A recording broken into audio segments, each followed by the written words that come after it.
Enfin, je pense également qu'il faut concevoir des outils inclusifs, offrir le consentement dans des langues locales. Ça manque souvent. Souvent, on apporte des consentements en anglais ou en français ou dans je ne sais quelle langue. Pourtant, les populations rurales, souvent, ne sont pas scolarisées dans ces langues importées. Il faut prévoir des formats adaptés à l'oralité ou à l'accès hors ligne. Prévoir, par exemple, aujourd'hui, les gens ont des smartphones. Il faut prévoir, par exemple, de recueillir peut-être, je ne sais pas, des consentements, donner déjà des informations de façon audio à certains patients dans ces zones reculées. Et il faut également garantir la compatibilité des téléphones basiques.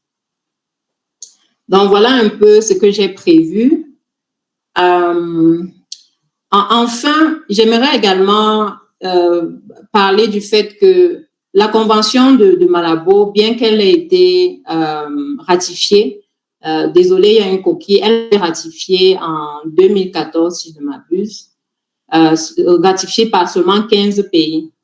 Mais une trentaine de pays ont signé la Convention. La différence entre les deux, c'est que quand vous ratifiez une convention, ça veut dire que vous êtes redevable sur le plan légal. Mais quand vous signez juste la convention, ça veut dire que vous êtes libre ou pas de l'adopter dans votre législation nationale.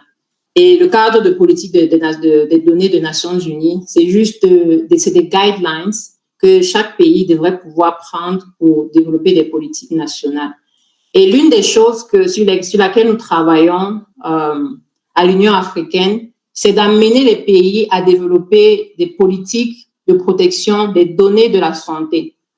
Ces pays dont j'ai parlé, l'Afrique du Sud et autres, ils ont des politiques de protection des données en général, mais pas des politiques spécifiques pour la protection des données de santé. Et vous savez que les données de santé sont des données un peu plus délicates pour toutes les raisons que j'ai mentionnées plus haut, la valeur des données de santé, etc.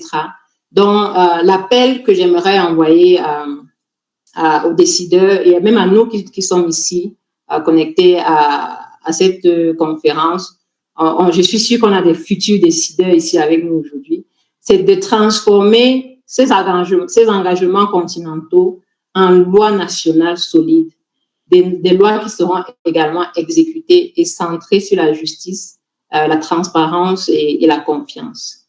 Je pense que j'en ai terminé et je soumets Madame la modératrice. À vous, merci.